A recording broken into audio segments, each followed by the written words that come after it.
Recentemente, em sala de aula, eu acabei comentando com meus alunos, em voz alta, sobre a existência do canal do YouTube, deste canal do YouTube que você está assistindo esse vídeo agora. Alguns alunos perguntaram do que se tratava e eu fui bem honesto em dizer que meu canal é chato. E eu respondi algo tipo, a ideia do meu canal é usar um pouco de filosofia, um pouco de psicologia, para tentar aconselhar jovens, como se eu fosse o irmão mais velho que eu não tive, servindo como uma espécie de figura masculina que é necessária na vida de todos nós. A resposta não foi exatamente essa, com essas palavras, porque já faz um tempo, mas um aluno em questão levantou a mão e fez a seguinte pergunta: professor, você acha que a figura masculina, a falta dela, afeta muito na criação de uma pessoa? Eu discorri um pouco sobre o assunto em sala de aula para responder a pergunta dele, e é sobre isso que eu vou falar no vídeo de hoje. Se você não me conhece, meu nome é Cláudio Júnior, o seu irmão barbado. Se inscreva no canal e ative as notificações para você não perder nenhuma atualização. Os vídeos longos saem na terça e na sexta,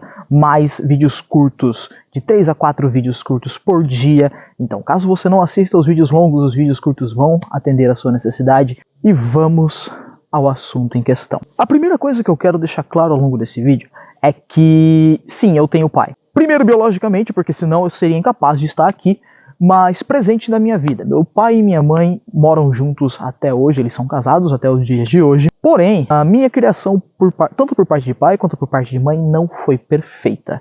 Eu comecei a estudar psicologia esse ano, a ter flertes intensos com a psicologia esse ano, por conta de algumas disciplinas específicas do currículo catarinense de ensino, que eu tenho trabalhado com algumas turmas. Durante a minha abordagem bem técnica, estudando o processo de aprendizado na mente humana, num viés mais psicológico do que educacional, eu automaticamente fui apresentado às fases de maturação do cérebro. Eu li alguma coisa já sobre Freud, eu li alguma coisa sobre Jung, eu tenho escutado muito Jordan Peterson também, e provavelmente eu vá para a área de psicologia em breve, mas eu não estou aqui para falar necessariamente de psicologia, eu estou aqui para falar sobre paternidade. A gente passa por processos de maturação ao longo da nossa vida que são constantes. É muito comum que você tenha uma opinião aos 15 anos e aos 20 ela seja diferente, e você olhe para essas opiniões quando você tem 30 e fala, puta que pariu, que merda que eu pensava. Todos nós passamos por esse desenvolvimento.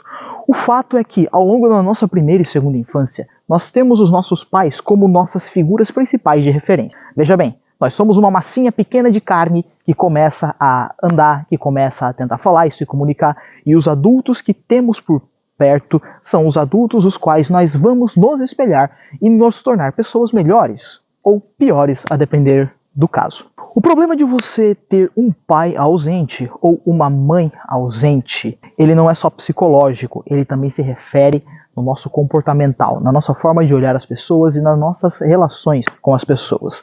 É muito comum que crianças que cresceram e viram os pais se separando e eventualmente o pai indo comprar cigarro e nunca mais voltar, experimente desde cedo o sentimento de rejeição, fazendo com que ela muitas vezes não se sinta acolhida em qualquer lugar que esteja. Esse sentimento de rejeição provavelmente vai se refletir na forma com que ela tem um relacionamento com namorada ou namorado, fazendo essa pessoa se tornar ou uma pessoa abusiva que demanda muita atenção, ou talvez uma pessoa fria e que muitas vezes parece que não se importa com o relacionamento.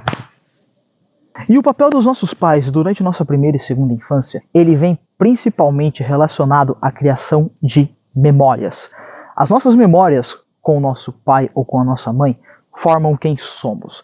Nós temos que entender que, psicologicamente falando, a criança é a mãe ou o pai do adulto. São as nossas experiências entre os 0 e 10, 11, 12 anos de idade que vão marcar muito no nosso desenvolvimento neural, na nossa forma de enxergar o mundo, e muitas vezes traços tóxicos nossos têm relação direta a um comportamento dos nossos pais. E a criação de memórias, na minha humilde opinião, é uma das melhores formas de sabermos que tipo de adulto nós iremos nos tornar. Eu tenho algumas memórias muito específicas e muito boas envolvendo tanto meu pai quanto minha mãe. Eu já disse algumas vezes aqui no canal, meu pai sempre foi o homem provedor, o cara que saía para trabalhar, para trazer recursos para casa, a minha mãe sempre ficou em casa. Eu tive muitas coisas de memória positiva envolvendo a minha mãe, e eu tive muitas coisas de memória positiva envolvendo meu pai. Eu sou um cara que eu amo música, e boa parte do meu gosto por música vem por conta de uma veia musical que tem na família do meu pai. Eu sou um grande fã de carros antigos. O meu Opala que eu tenho até hoje é um carro que está na minha família desde 2007, é um carro que era do meu pai. Eu comecei a estudar mecânica, pegando os livros de mecânica de automóveis que meu pai tinha e lendo escondido dele, porque eu também queria ter um assunto para conversar com ele. Era uma forma, hoje eu entendo, de buscar a aprovação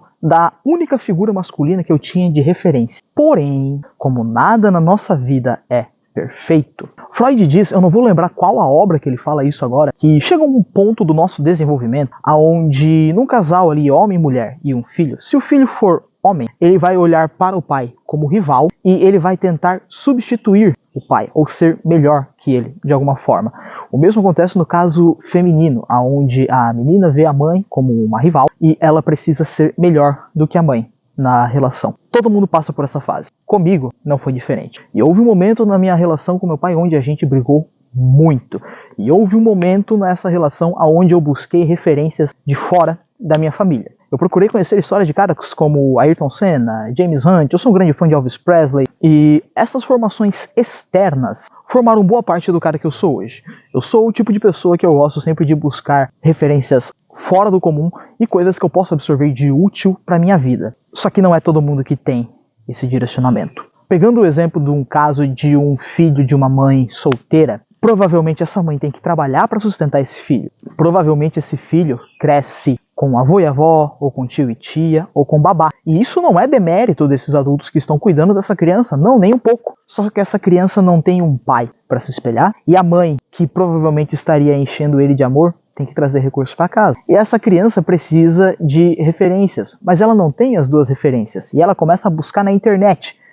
E é aí que está o problema. Porque toda a treta de liberdade de expressão, censura e coisa desse tipo gera uma consequência que muitos de nós não estamos sabendo lidar. Porque é muito comum que a gente use a internet para conhecer sobre outras coisas e eventualmente encontrarmos figuras de referência. Só que a gente tem dois tipos de influência na internet: a boa e a ruim. Existe o que o senso comum considera bom, existe o que o senso comum considera ruim, e a criatura, independente do gênero, que não sabe diferenciar isso e começa a seguir modelos de comportamento, no mínimo questionáveis, tende a seguir por um mau caminho. Eu disse em sala de aula, e é uma coisa que eu vou trazer aqui para esse vídeo também, que é o seguinte: a minha época de estudante, num período onde a gente não tinha internet, estudando principalmente numa escola rural, que foi a minha realidade boa parte da minha vida, uma parte das minhas referências, tanto masculinas quanto femininas, eram meus professores. E hoje, como um cara que está dentro de sala de aula e que a maioria do meu público, a maioria da faixa etária do meu público, está entre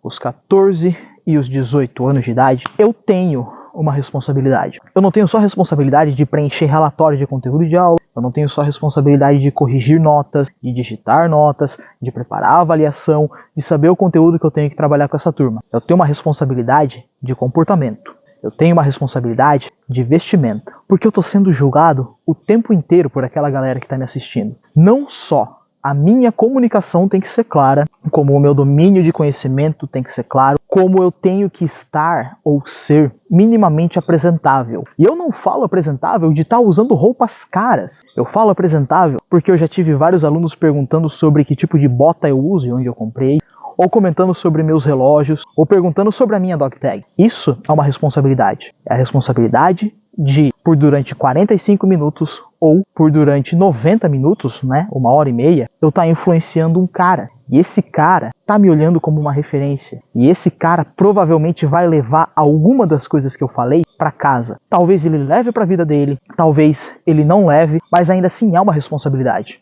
que eu tenho. Mas e os outros? E o influencer do meio fitness que diz que é natural e não toma nenhuma bomba, mas gosta de mergulhar no suco? E a pessoa que aceita grana de casa de apostas para divulgar para um público que tem pessoas que ganham um salário mínimo, que tem pessoas que ganham 3 salários mínimos, e esse cara de uma baixa renda acha que a resposta para a pobreza dele tá em ganhar no tigrinho. Uma vez que a gente se expõe, seja gravando um vídeo como eu tô gravando, seja lidando com o público, como é o meu caso, a gente tem uma responsabilidade. Só que essa responsabilidade é uma coisa que não são todas as pessoas que têm. E por não serem todas as pessoas que têm esse senso de responsabilidade no mundo, a gente encontra uma série de problemas. Um deles se resume em achar que você vai ficar rico em 6 meses na internet. Um deles se resume a você escutar uma música que faz uma apologia ao sexo e tratar a mulher como um objeto e levar isso para sua vida pessoal e arruinar seus relacionamentos. Uma dessas responsabilidades é você saber que tem gente de todas as idades que te acompanham,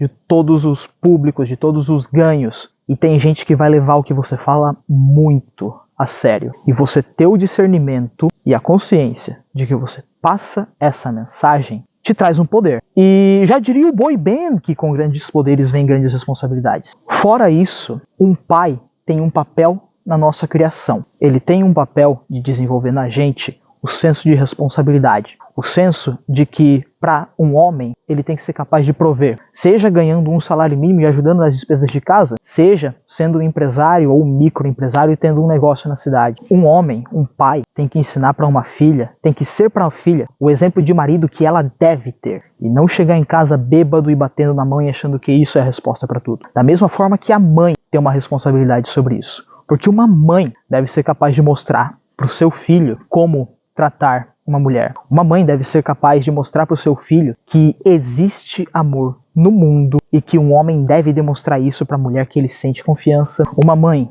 deve demonstrar para uma filha que o lance de mulher lavar a roupa ou lavar uma louça é o mínimo de responsabilidade. Porque foi graças a minha mãe ter ficado internada quando a minha caçula nasceu que caiu para mim a bucha de lavar louça, de limpar a casa, de fazer comida, e no pós-operatório dela, quem fazia tudo isso era eu. E desde então, eu saí morar sozinho quando eu tinha 17 anos, eu sempre mantive a minha casa limpa, porque minha mãe me mostrou isso. Só que eu sempre tive consciência de que eu tive que trabalhar um pouco mais para eu conseguir ter o que eu queria, porque meu pai me ensinou isso. Então, a criação deles pode não ter sido perfeita. Usando, por exemplo, uma coisa que eu disse em sala de aula, se eu comparar as memórias positivas que eu tenho com meu pai e as memórias negativas, ele fez muito mais cagada do que deixou lembrança boa. Porém, eu prefiro ter comigo e gravar as memórias boas e ver as ruins e falar, eu não vou repetir isso com meus filhos. Porque uma vez que eu tenho consciência de que isso acontece, é uma obrigação minha, é uma responsabilidade minha não perpetuar esse comportamento. E algo me diz que se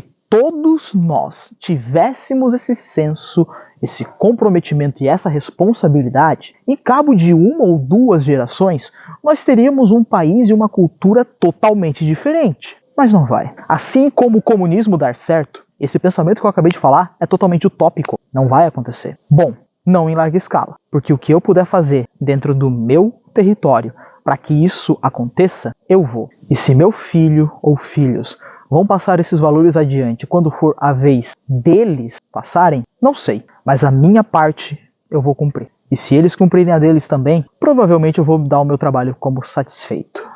Mas você concorda com o que eu disse? Discorda do que eu disse? Acha que faltou alguma coisa na minha linha de raciocínio? A caixa de comentários está aqui para isso. Eu adoro ler o que vocês comentam e eu adoro responder o que vocês comentam também. Não se esqueça de curtir esse vídeo e de hypar ele para que mais pessoas consigam assistir o Irmão Barbado. Tem sido um prazer enorme ver o painel do vídeo aqui mostrando os números de visualizações que esse canal tem recebido. Se você gostou do que você assistiu, você pode, claro, se você quiser e puder, fazer uma doação na chave Pix que está aparecendo aqui na tela, uma vez que esse canal não é monetizado e todos os investimentos que eu faço no meu equipamento para gravação, edição e postagem tem saído direto do meu bolso. E se a minha audiência conseguir me ajudar a manter esse sonho vivo, eu serei eternamente grato. Meu nome é Cláudio Júnior, o seu Irmão Barbado, e muito obrigado pela sua atenção.